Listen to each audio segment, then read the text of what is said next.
ఏం జరుగుతుందనేది ఎవరికీ అర్థం కావట్లేదు. నేను చెప్తా, తెలుసుకోవాలంటే కొంచెం వెనక్కి వెళ్ళాలి. ఈ కష్టపడి పనిచేసే ఈ రైతు కుటుంబానికి 2 పిల్లలు. అయితే కొన్ని సంవత్సరాల క్రితం వాళ్ళ 2 అబ్బాయిల్లో ఒక అబ్బాయికి ఒక అరుదైన ప్రాణాపాయం ఉన్న వ్యాధి వచ్చింది. దీన్ని అదునుగా తీసుకొని ఒక దొంగల టీం నన్ను కల్పిస్తానని వీళ్ళని మోసం చేశారు. 17,770 రూపాయలు అవుతుందన్నా. నేను పెట్టుకుంటా. ఇది నాకు తెలిసిన సమయానికి నేను వేరే దేశంలో ఉన్నా. సో నా క్రూలో కొంతమందికి వాళ్ళ దగ్గరికి వెళ్ళి ఏమైందో క్లియర్ గా కనుక్కోమని చెప్పాను. నా స్టాఫ్ ఆ కుటుంబం పరిస్థితిని డాక్యుమెంట్ చేసి పంపించాక మోసపోవడానికి కారణం ఎక్కువ డబ్బులు వస్తాయని ఆశ అయి ఉండొచ్చు.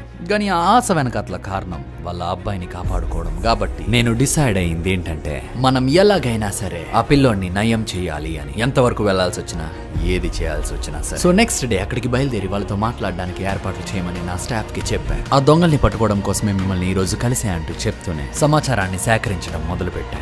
సార్ వాళ్ళ అసిస్టెంట్ని 10:30 ఆ ప్రాంతంలో మీకు కాల్ చేయడం జరుగుతుంది. 5 లక్షల రూపాయలు శాంక్షన్ అవుతాయి. ఇలా మొత్తం ఆ సమాచారం అంతా సేకరించి ఇప్పుడు అసలైన పాయింట్ వాళ్ళ గురించి చెప్పమని అడిగాను. మీరు ఏం చేస్తున్నారు? కూలి పని చేసుకుంటుంటాం సార్. బాబుతోనే తిరగడం అయిపోతుంది, అసలు మేము ఇంటి దగ్గర ఉండడం లేదు. సో వీళ్ళ గురించి తెలుసుకుంది నేను మీకు 2 ముక్కల్లో చెప్తా. వీళ్ళది ఒక కష్టపడి పనిచేసే మధ్యతరగతి రైతు కుటుంబం. అయితే వాళ్ళ అబ్బాయికి వచ్చిన ప్రాణాపాయ వ్యాధి నుంచి తనను కాపాడుకునే ప్రాసెస్ లో వాళ్ళకున్న కొన్ని ఆస్తుల్ని కూడా అమ్మేసుకున్నారు.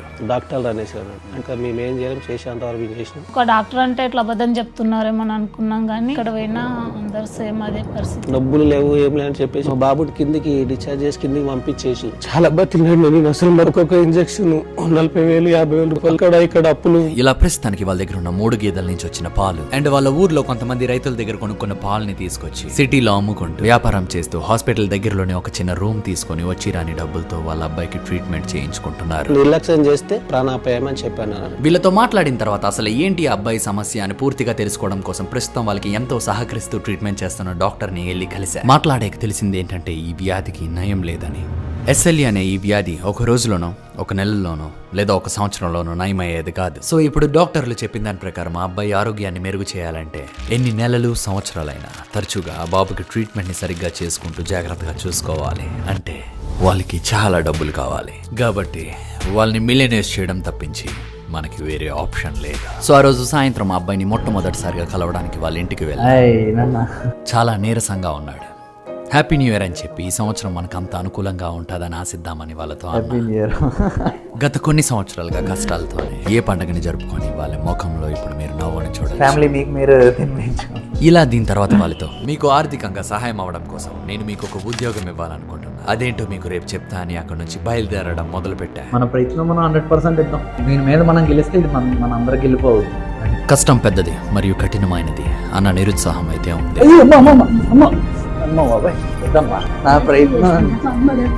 కానీ మనం దాన్ని ఎంతో కొంత మార్చుతామన్న నమ్మకం కూడా వాళ్ళలో ఉంది.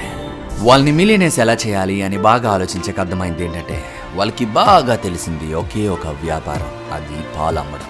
ఈ పాల బిజినెస్ నే మిలియన్స్ వాల్యూ చేసే బిజినెస్ గా మనం మార్చేయబోతున్నాం. అది కూడా వాళ్ళు ఏ మాత్రం ఊహించని విధంగా. ప్రతిదీ వాళ్ళ కళ్ళ ముందే జరగబోతుంది, కానీ వాళ్ళకి ఏ మాత్రం అర్థం కాకుండా అది ఎలాగో అన్నది చూడండి. తర్వాత రోజు వాళ్ళు హాస్పిటల్లో ఉన్నారని తెలిసి నేరుగా వాళ్ళ దగ్గరికి వెళ్ళా. అక్కడ వాళ్ళు అప్పుడే వచ్చిన వాళ్ళ అబ్బాయి టెస్టులని చూసి బాధపడుతున్నారు. ఇలా మాట్లాడుతూ నేను మీకు చెప్పినట్టే రానున్న 10 రోజులకి మీకు ఒక ఉద్యోగం ఇవ్వబోతున్నా. మీ ఇద్దరికి కలిపి 10 రోజుల యొక్క జీతం అక్షరాల 5 లక్షలు. ఆ ఉద్యోగం ఏంటో జాగ్రత్తగా వినండి. నాకు కావాల్సిన వ్యక్తి ఇక్కడే దగ్గరలో తన పార్ట్నర్ తో ఒక కోళ్ల ఫామ్ ని పెడదాం అనుకుంటున్నారు. అయితే మీరు చేయాల్సింది ఏంటంటే వాళ్ళకి కావాల్సిన ఆ కోళ్ల ఫామ్ ని ఒక సూపర్వైజర్ లా దగ్గరుండి కట్టించాలి. సో ఈ విధంగా మీరు పనిచేసినందుకు మీకు డబ్బులు వస్తాయి అండ్ ఒకేసారి మీకు నాకు కావాల్సిన వ్యక్తికి కూడా సహాయం అయినట్టు ఉంటుంది. త్వరలోనే మీ ఇంటికి మేము వస్తామని చెప్పి అక్కడ నుంచి బయలుదేరా. నిజానికి ఇదంతా ఒక ప్లాన్, కానీ ఈ ప్లాన్ కి లాస్ట్ లో మాత్రం ఆ కుటుంబం సమస్యలని ఒక్క దెబ్బతో తీర్చేసే డైరీ ఫామ్ ని వాళ్ళకి గిఫ్ట్ గా ఇవ్వబోతున్నాం. సరే, ఇంతకీ ఆ కుటుంబం నాకు కావాల్సిన ఈ వ్యక్తి కోళ్ల ఫామ్ ని ఎలా కట్టబోతుంది అండ్ ఆ కోళ్ల ఫామ్ డైరీ ఫామ్ గా ఎలా మారబోతుంది అండ్ మనం దీన్ని లాస్ట్ లో వాళ్ళకి ఎలా గిఫ్ట్ ఇవ్వబోతున్నాం అన్నది మీకు ముందు తెలియబోతుంది. సరే, ఇంతకీ నాకు కావాల్సిన కోల్ ఫామ్ పెట్టబోయే వ్యక్తి ఎవరో మీకు చూపిస్తా. ఈయన మీకు తెలుసు కదా, నా వీడియోలో చూసే ఉంటారు. ఆయన రాగానే ఆయన కూర్చోబెట్టి మొత్తం ప్లాన్ ని ఎక్స్ప్లెయిన్ చేయడం స్టార్ట్ చేశారు. మనం ఒక ప్రాజెక్ట్ చేస్తాం. మొదటి నుంచి కూడా ఆయనకి ఏం జరిగిందో చెప్పి ఇప్పుడు ఏం చేయాలి ఎలా చేయాలి అన్నది కూడా ఆయనకి క్లియర్ గా చెప్పా. అది మనం వాళ్ళకి ఇస్తున్నట్టు ఏమాత్రం చెప్పట్లేదు. ఇంకా నిజానికి మనం కడుతుందంతా వాళ్ళ కోసం. నేను మిలియనేర్ బార్బర్ని ఎందుకు ఎంచుకున్నానంటే ఆయన నాకు కావాల్సిన వ్యక్తి అని అందరికీ తెలుసు. నేను ఆయనకి సహాయం చేయడానికి ఇంట్రెస్ట్ చూపిస్తున్నానంటే ఎవరైనా నమ్ముతారు. ఎక్కడ ఏ అనుమానం రాదు. ఏదో వీడియోలో అన్నారంట కదా మీరు యాక్టర్ అని. ఎవరు ఇది ఎంత యాక్టింగ్ అనేసి మిమ్మల్ని నన్ను సరే మరి సరదాగా ఇప్పుడు నిజంగా మీకు ఛాన్స్ ఇస్తున్నాం యాక్ట్ చేయడానికి. సో తర్వాత అనుకున్న ప్లాన్ ప్రకారం ఇప్పుడు మనం ఆ విలేజ్కి వెళ్ళబోతున్నాం. మీకు ఇంకొకటి చిన్నది బ్యాలెన్స్ ఉంది. మీ బ్రాండ్ న్యూ కార్స్ ఫాలో అయిపోండి మన కార్లో. మనం అనుకున్న ప్లాన్ ని ఏ పొరపాటు లేకుండా జాగ్రత్తగా అమలుపరచాలి. వస్తున్న అతిథికి స్వాగతం పలకడానికి అక్కడ కుటుంబం కూడా సిద్ధంగా ఉంది. ఈ పెట్టుబడిదారుని ఎలాగైనా వీళ్ళు ఇంప్రెస్ చేసి తీరాలి.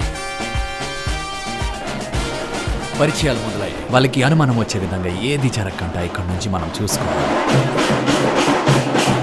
ఇప్పుడు మన అసలైన ప్లాన్ ని అమలుపరచబోతున్నాం. తెలిసే ఉంటారు నా వీడియోలో చూసుంటారు. మేము కోల్ ఫామ్ కోసం ఇది పెడదామనేసి మేము వచ్చాం. మా సార్ని కలిసాం. వీళ్ళు ఏంటంటే బాగా నాలెడ్జ్ వాళ్ళు కలెక్ట్ చేసే ఇది ఒకటి ఉంది. వ్యవసాయం అన్నిటిలో కొంచెం గ్రిప్ ఉంది. వీళ్ళిద్దరికి ఈ చుట్టుపక్కల ఊర్లో ఎలాంటి వాళ్ళని పనిలో పెట్టాలి, వాళ్ళతో ఎలా పని చేయించాలి అన్నది బాగా తెలుసు. సో మీ కోళ్ల ఫామ్ ని కట్టే బాధ్యతలు వీళ్ళకి ఒక సూపర్వైజర్ లా అప్పచెప్తే బాగుంటుందని వాళ్ళ ముందు ఒకసారి చెప్పా.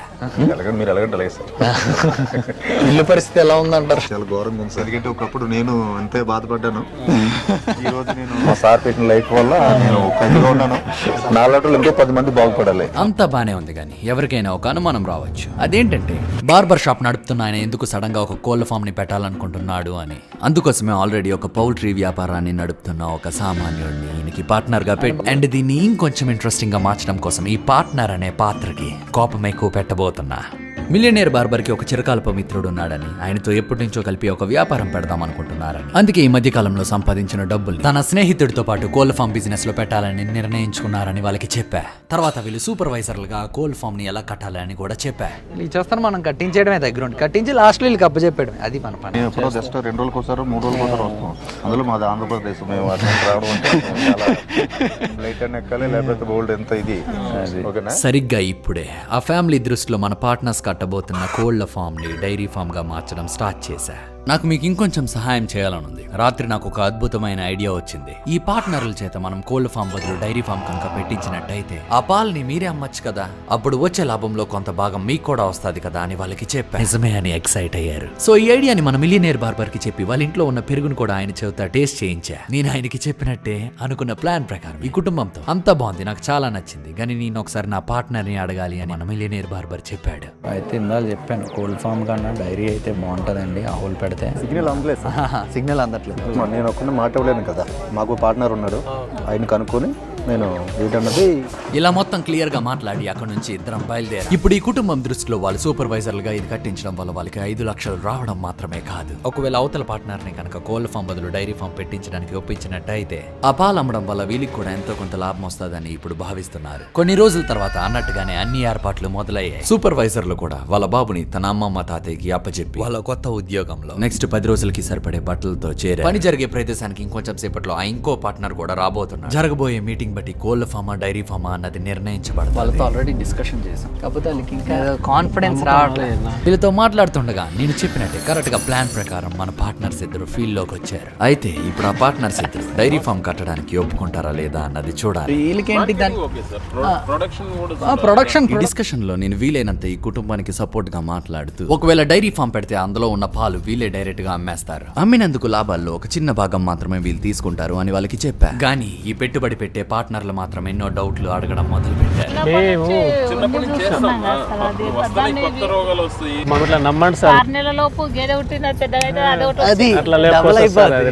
డబ్బుల కోసం ఏదో చేయడం వేరు, మనసు మొత్తం పెట్టి చేయడం. మేమైతే మటుకు మిమ్మల్ని నమ్మి పెట్టుబడి అయితే మిమ్మల్ని నమ్మాలంటే ఇలా 2 వైపులా మంచి జరుగుతుంది అన్న పాయింట్ మీద ప్లాన్ ప్రకారమే ఆఖరిలో ఆ పార్ట్నర్స్ ఇద్దరు ఆ కుటుంబం మీద డౌట్ తోనే చాలా క్వశ్చన్స్ అడుగుతూ మొత్తానికి ఒప్పుకున్నారు. ఇలా ఎవరికి ఏ అనుమానం రాకుండా ఈ పార్ట్నర్లు కట్టబోయే కోళ్ల ఫామ్ ని డైరీ ఫామ్ గా మార్చారు. శంకుస్థాపనకి ఏర్పాట్లు మొదలయ్యాయి. సూపర్వైజర్లు పనిలోకి దిగారు. అంతా బాగా జరగాలన్నట్టు పార్ట్నర్లు వాళ్ళ నమ్మకం బట్టి పూజ చేస్తున్నారు. మీ ప్రాజెక్ట్ మీరు కొట్టుకోవాలి ఫస్ట్.